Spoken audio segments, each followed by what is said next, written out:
Welcome to Driveway Garage. I'm working on a 2003 PT Cruiser. It turns over, fires once in a while, but it just won't start. Let me show it to you.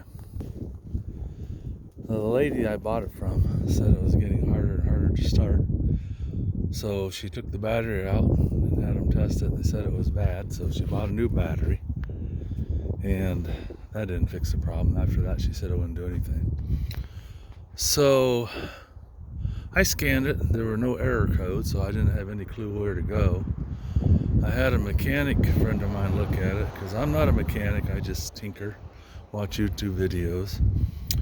And he thought it sounded like maybe it was out of time. So let's see, I'm trying to think. I tried to check obvious stuff. What I did yesterday was I removed the cold air intake, and that's really easy. There's 5 bolts in the front, one there, there. Take those 5 8mm bolts out, and then there's 2 13mm bolts that hold the throttle body on, and then you can just lift this up and hook it with a bungee cord to the hood, and it's out of your way. So I did that. I took the spark plugs out. I've thrown them away, but they didn't look very good. And she said they'd been replaced, but they were brown on the white porcelain part, and there was a little bit of oil down in the holes, so that got down in there. So I put in new spark plugs, still wouldn't fire. So mechanic came over today, and he tried to find something with his scope and everything. We were hooking up here to the camshaft position sensor, to the wires, trying to get a reading. That really didn't show us anything. So we jacked it up. He got underneath there, took off the cover, we took off the wheel, and there's a little peephole right on the side.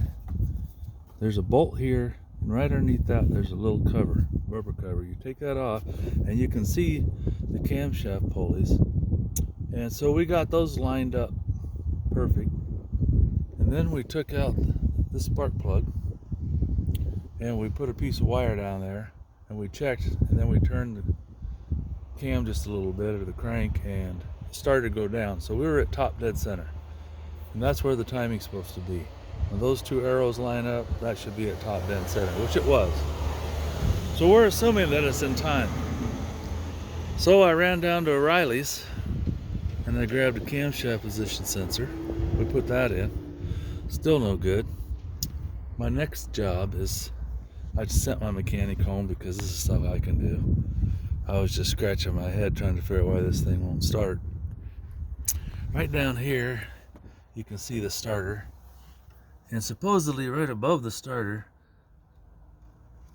right in that area, is supposed to be a crankshaft position sensor. So I jacked the car up because there's no room to get underneath it. So I got it jacked up, and jack stands on both sides of it so I can get under the front of it. I'm going to get under there and see if I can find this sensor. I've already bought it. I'll show it to you, show you what it looks like. If that's not it, then it's got, as far as I can tell, it's got to be. So this just fits down in there with the 10mm bolt, I think. It goes inside the motor, and maybe that's bad. Otherwise, I'm just scratching my head, because normally you get some kind of an engine code that tells you you have a bad sensor or something. But in this case, it's got 144,000 miles on it, and it just, I don't know, it doesn't sound like it turns over right. So I want to see if I can find this thing, and then I'll continue the video if I can find it and replace it. Hopefully that will fix it, because otherwise I'm thinking timing belt, and I don't want to go there because it's underneath this cover right here, and there's just not much room.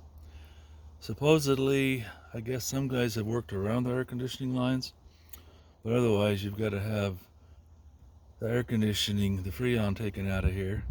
You got to unbolt this, get these lines out of your way. Of course, you got to take the wheel off, and all that stuff, so you can get access from down in here to your timing belt.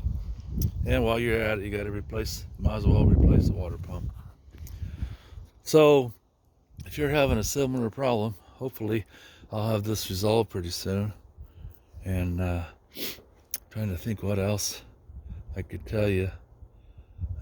We checked the fuel. Let's see, where's it at? There's your fuel rail right down there. And there's a Schrader valve right there, probably right in the light. There's a cap on it. We took that off and I pushed it with a screwdriver and some fuel came out. My mechanic put his tester on there and it's got plenty of pressure. The fuel pump is activating, you can hear that. I hooked up my scope, or my scanner, and I did an actuation test on the fuel pump. It's working, and the 4 injectors are all kicking in like they're supposed to. The air breather's clean. So it's either going to be this camshaft position, or I guess it's crankshaft position sensor, I'm thinking, or timing. I also put in new spark plugs, but I think I already said that. Well, thanks for watching. Hope this helps you. Hopefully I'll figure this out and it'll help you even more.